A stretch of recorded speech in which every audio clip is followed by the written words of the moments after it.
be here. I am so glad that I get to come and visit, because it's, we, as Kanan said, and I feel the same way that he does, when I'm in Salisaw and I'm in front of that group, that's the group that you can get the most nervous about, because guess what? That group helped raise you, and that's it. But that's good. I always told my students when I was teaching, whether it was chemistry or biology or whatever they had me doing, if you're nervous, sometimes that means you're in the right spot. That means that you have prepared.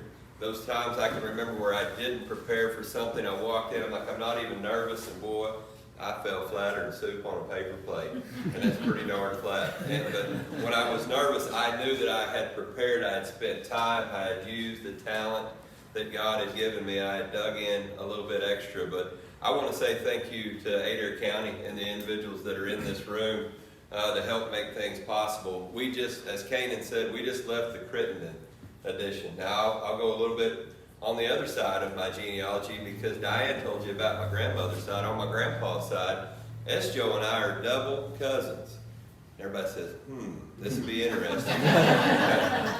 Well, long ago there was a lady named Lydia Shell, and she decided to marry a young man by the name of Crittenden. They get together and they have 5 kids. You had Taylor, you had Joe, you had Mitch, you had Reen, and you had Carrie. Well, Reen was Maureen, but everybody called her Reen for short. That was my great-grandmother. Now, Uncle Mitch, as I grew up knowing him as, that's what my grandpa always said, Uncle Mitch. I'd go cut broom corn. We went off. We come back. Uncle Mitch, that's Joe's grandpa. All right? Now, those 2 brothers and sisters, Reen and Mitch, met the Warner family. And so Myrtle Warner and John Warner is my great-grandpa. Myrtle Warner was Joe's grandmother, and that's how we are double cousins in that world. And it was important because Representative Hardin was there, and he goes back to the Shell lineage, and Granny Lyd, as we all grew up knowing her, was Aunt Lyd to him.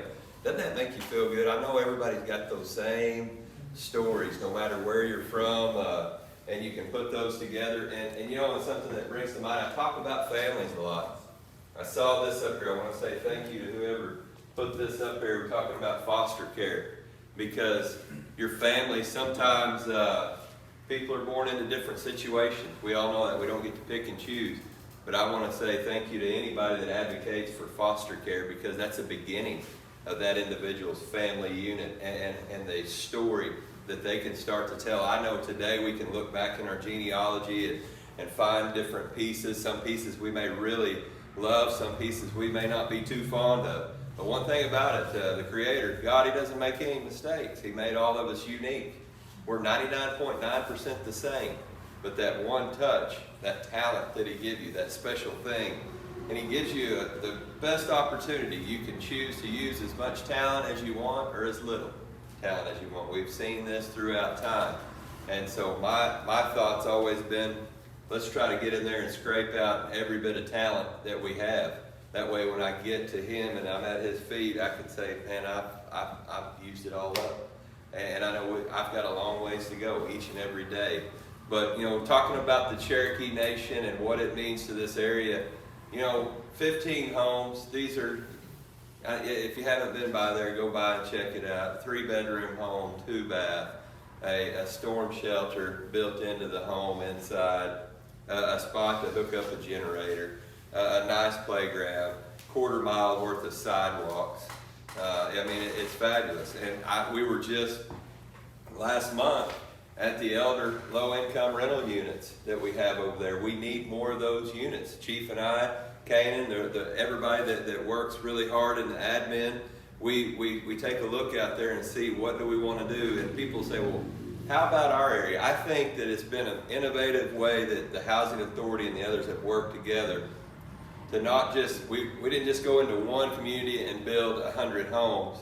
We said we need to build 100 homes, and we need to split this up between the communities that are ready and then the ones that aren't ready. We need to help them get the land, and we need to continue to move. In my hometown at Salisaw, there are 12 units underway there, and then there's 8 rental units up in the front of that part of that area. So in Jay, in Tahlequah, Muskogee, all over, doing great things. When you think about those families going in there, I see those kids going in there, I think about the school. That's impact aid dollars to this area so that that school can survive and be a thriving public school system, which we all hold near and dear to our hearts. If you look and continue just up the road up from Young Street where we're at, headed back south, and you wind back around, you'll find yourself back there at the water treatment facility. And you know, the city worked diligently. Mayor, thank you for all the contributions that you and your team made. The Oklahoma Water Resource Board, Cherokee Nation, everybody really coming together and putting their money, and I mean, it is a multi-million-dollar investment, so it will double the capacity for water in this area. That's something that we all take for, I guarantee you, I take it for granted every day when I click that faucet on until the day when you click it on and it doesn't come out. Or some people, when they click that on and it comes out and it's dirty and it doesn't taste right and all that. That is something that we've got to continue. We're doing this all over the Cherokee Nation Reservation. And it is so important that we continue that because it's a part of that team. You know, I can sit here and I can recite the numerous things that we continuously do, whether it was helping with the ambulance service in certain areas, helping with a building or putting the career services department, embedding them into each and every community. When you're here, this team that Diane talked about, I talk about Diane, she's a member of that. You know, we want to make our best stride for an individual. Jackie England is a retired basketball coach. I met Jackie England, Jackie, what was it, 2019, 2018 probably? 6 years. Yeah, and Jackie said, I'm gonna come to work. I said, well, you're retired. He said, I'm gonna come to work. And Jackie knows he's built many a basketball team together. And a team, every individual is so important. Our employees are the biggest part of our team. You know, if Jackie's building this basketball player, that team doesn't just consist of the individuals that put on the uniforms. It doesn't just consist of the coaches. If they're at a school, it consists of the teachers. It consists of the administrators. It always consists of the janitors in there. I mean, those are some of the most important people that you'll ever meet. They turn the lights on. They make sure that the drips stop dripping. They make sure everything happens. And that's really the way that it is at the Cherokee Nation. We want to lean on one another. And when we lean in together, we become stronger. We become that unit that everybody sees and needs. But it's not just Chief will tell you every day, and he is a great man, a great leader, and does his level best each and every day to make sure that we try to put our right foot, our left foot, and continue to walk together, buckle together. But he knows that that team of people, everybody is important. Every single individual, every member of that is responsible for the improvements, for the resources that help places like Stilwell, help places like Westfield, help the entirety of Adair County, the entirety of Sequoyah County, whether you're looking at a child development center. You talk about people come in and they say, man, I want businesses to come here. Diane knows this well. We need economic development. We need all these things. The first thing they ask you is, what's your workforce look like? Then they ask you, what do you have to do in this area? What they're thinking about their employees. Good businesses think about their employees first. And that's what we want to make sure that we do, that we give every community within the Cherokee Nation Reservation their level best foot forward, so that when a company comes in, they say, hey, my people that work for me, that do the things that pay our bills and manufacture great things across America, they're taken care of in this community. And I'm like Canaan. There's no better place than when you get within the Cherokee Nation Reservation, whether you're from Peavine, whether you're from Bellefonte, whether you're from Nycut, whether you're from Marble City, Stilwell, Owasso. We tend to talk about all our rural areas because I'm a rural Oklahoma boy, as Diane said, and I'm proud of that. But we've got individuals, when I go to Owasso, Collinsville, I get on the outskirts of Tulsa, everybody always asks me, hey, I heard you were from Southside. Hey, I heard you had family from Stilwell. Well, I have family from Stilwell. My grandfather, he left out of here And probably my dad and my aunt were both born here.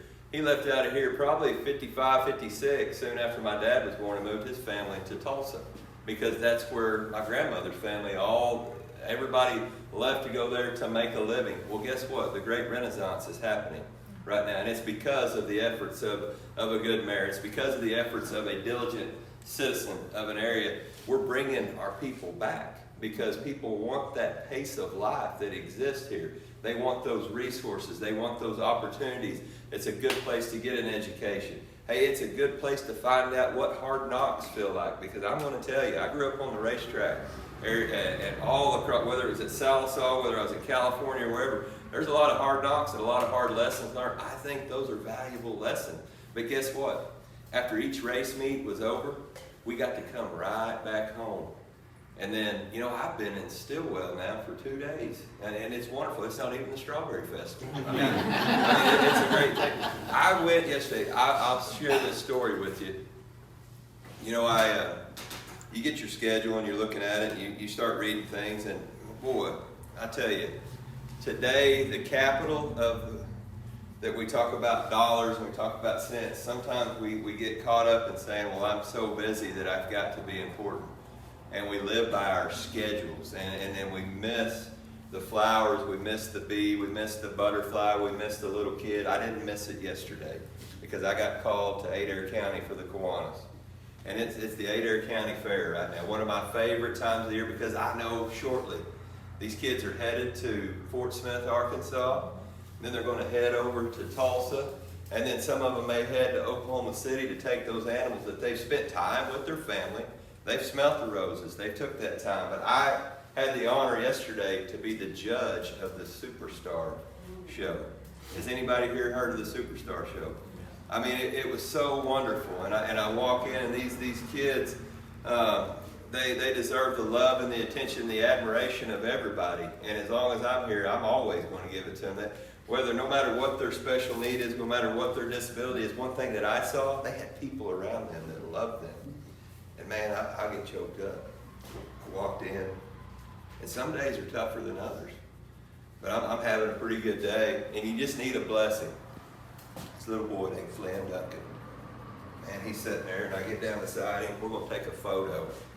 And man, old Flynn, he just puts his old cheek right up against mine right here. We took that photo, and it just struck me. And it's still like, I've been thinking about it ever since then, that we need to do more things like that. And it's not happening all over around the world. So you're setting a shining example of what people should be doing. Slow down. The busy schedule is not your capital of the day. It's not how important you are. But I want to tell you to slow down. Let's take that time to look at that quality of life. Let's take that time to visit with the neighbor. Let's take that time to welcome an individual in. Get to know someone. Get to know who we work with. Get to know what makes them tick, where are they at. Then you start to know when somebody's not there, you're like, well, they must be at a ball game because they have a grandson that plays over here for this team. Or, hey, they went out and they're garage selling like I used to do with Aunt Bernie and my grandmother Velta. Bernie Hunter and Bryan Warner would take you to a garage sale far and wide all day long. Me and Anita Ruth, I don't know how many times we just sat on the back of that truck, just wondering where are we going next. But that's what life's all about. But I want to tell you that the great thing, no matter the millions of dollars, if we talk about the Housing Jobs and Sustainable Communities Act, it's houses. We'll give you that headline. We authorized it. Then we reauthorized it for $120 million, and Chief is getting ready to send it back to council and ask them to reauthorize $40 million every 3 years so that we can continue to build houses, not just here in Stilwell, not just in Westfield, not just in Salisal, but all over the Cherokee Nation. We have to make sure that we have the ability to withstand the changes of the environment, the changes that come in our lives and all that for the rest of the life. I'm not going to be here. I want to leave a playbook for somebody that steps in, whether they want to do it like I did or not. Here's what we've been doing. Here's how we've been doing it. And the choice is yours in the direction that you go. But I think each and every one in this room would agree. We all want to better the next generation. My father through all his faults and all the things that their shortcomings, one thing that I always remember is he said, "Son, I'm raising you to be better than me, to do things different." And he said, "I want you to do me one favor." And I said, "The only thing I need from you is to raise your kids to be better than you." Well, that stuck with me, and that's just within our family unit. But the rest of that picture means that we've got to raise the next generation of individuals, whether they're Cherokee or non-Cherokee, that are going to live in our communities, that are going to work for the entities that we hold near and dear. That's our job. The capital projects are coming out of the ground. You go right down the road here, and I know everybody's seen the Wilma P. Mankiller. It's expanding.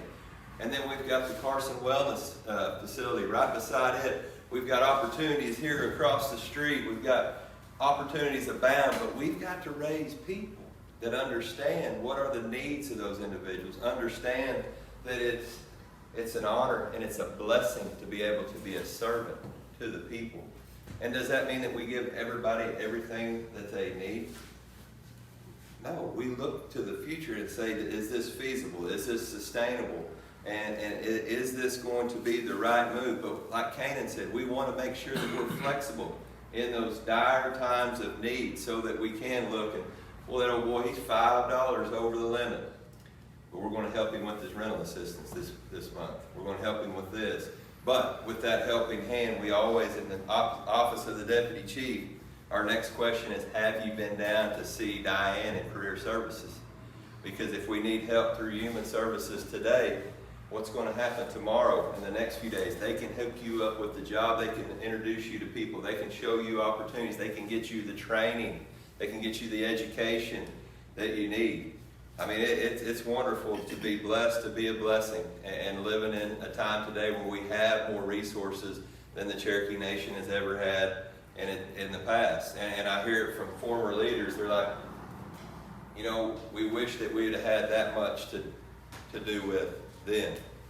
But what you're doing today with it, you're being mindful of others. You're being mindful of everyone. You're being mindful for what is coming next, because we want to make sure that we can pay the light bill. We want to make sure that we can meet that payroll.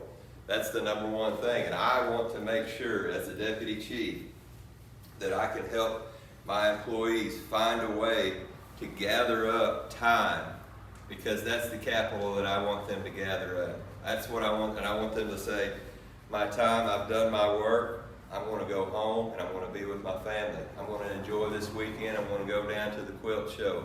I'm going to go to the fall festival at 10 Killer. I'm going to go to my niece's ball game. I'm going to go see my cousin who's in the hospital. I'm going to go visit a friend. I'm going to make that phone call. Because if we don't, we'll just be steadily, and I tell myself this every morning, don't wake up and look at your schedule first, Bryan, because then you've already landed on the wrong foot. First things first, let's level off and let's take care of one another, because that's, if people ask you, I'll leave you with this, if people ask you, why does the Cherokee Nation do what they do? It's our Cherokee community values. God, we believe in working together for the greater good, not just for the Cherokees, but for the non-Cherokees and other tribal members and all the dogs, the cats, and every animal in between. Okay, we want to do that. But also, too, I think one of the greatest answers that I found is Deja Dog AU, says Steve, which means to hold one another's existence stingy, as a mother is with a child. And to me, and another way to read that is, love one another as you would love yourself. Take care of one another. That's why the Cherokees do what they do. It didn't say we only do this for Cherokees, but we do this for the entirety of where we live and what we want to continue to do. So thank you for your time, Diane. Thank you for everything that you've done. I know if you ever need to know anything about the Cherokee Nation, we always come see Diane. She's the one. So, well, no, everyone. Thank you.